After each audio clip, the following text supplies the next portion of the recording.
प्यारे बच्चों, कैसे हैं आप? उम्मीद आप अच्छे होंगे। आज हम एक्सरसाइज 6.2 का क्वेश्चन नंबर 5 का सॉल्यूशन करेंगे, जिसमें DE parallel O Q, DE parallel O Q, DE parallel O Q, DF समांतर ओ आर, डीएफ समांतर ओ आर सिद्ध करना है। ईएफ समांतर क्यू आर, ईएफ समांतर क्यू आर। तो दिया है डीई समांतर ओ क्यू व डीएफ डीएफ समांतर ओ आर। ठीक है, सिद्ध करना है।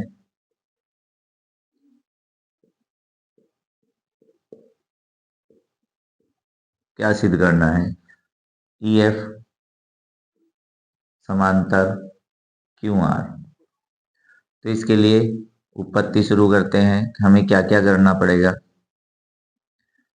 यही प्रश्न का इंपॉर्टेंट हिस्सा होता है।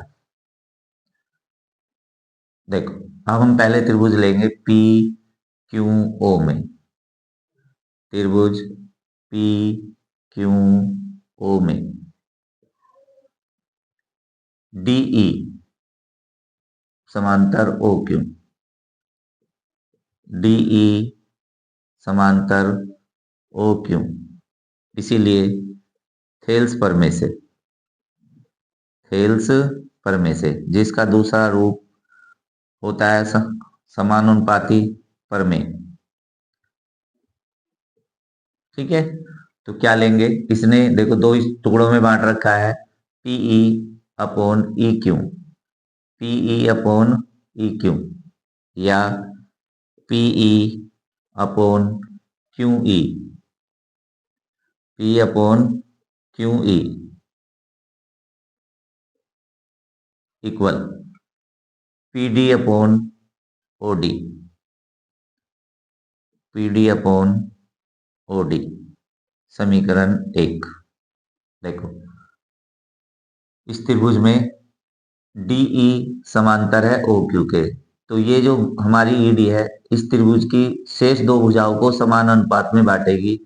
पीई और ई क्यू का अनुपात पीडी और ओडी के बराबर है, लिख दिया। अब आते हैं हम त्रिभुज पी आर ओ में। त्रिभुज पी आर ओ में, ठीक है, इसमें डीएफ समांतर है ओ आर, डीएफ समांतर ओ आर। इसीलिए थेल्स प्रमेय से, थेल्स प्रमेय से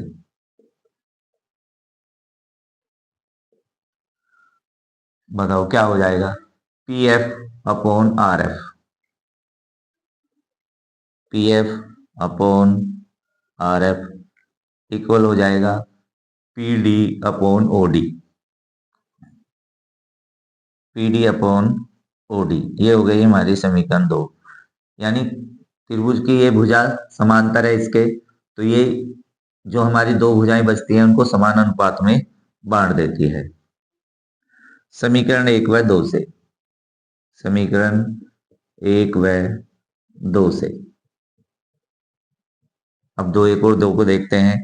PE upon Q E, P upon Q E यहाँ इक्वल है P D upon O D के। अब देखो P F upon R F ये भी इक्वल है P D upon O D के। तो इस समीकरण 1 के और समीकरण 2 के आर एच एस इक्वल है। जब एक ही P D upon O D यहाँ अलग अलग के इक्वल है, तो ये दोनों भी आपस में इक्वल है। इसीलिए P upon Q E equal,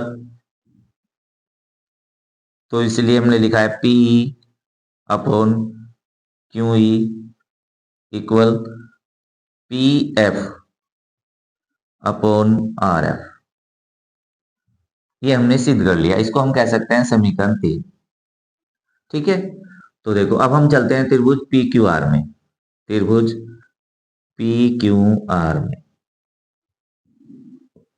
देखो दिया है। अब हम इसको लिखते हैं, इसकी भुजा PE upon E Q, PE upon E Q और P F upon R F, P F upon R F, PE upon Q E equal P F upon R F.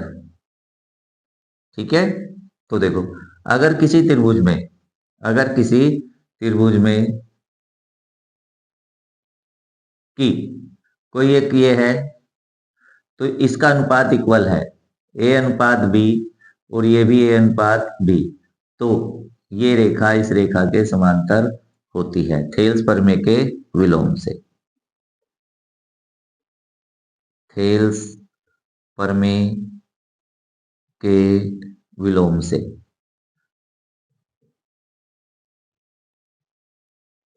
क्या हो गया, ई एफ समांतर है क्यू आर के, E F समांतर Q R, ये रहा ई एफ समांतर क्यू आर, और ये हो गया हमारा इति सिद्धम, यही सिद्ध करना था। ठीक है,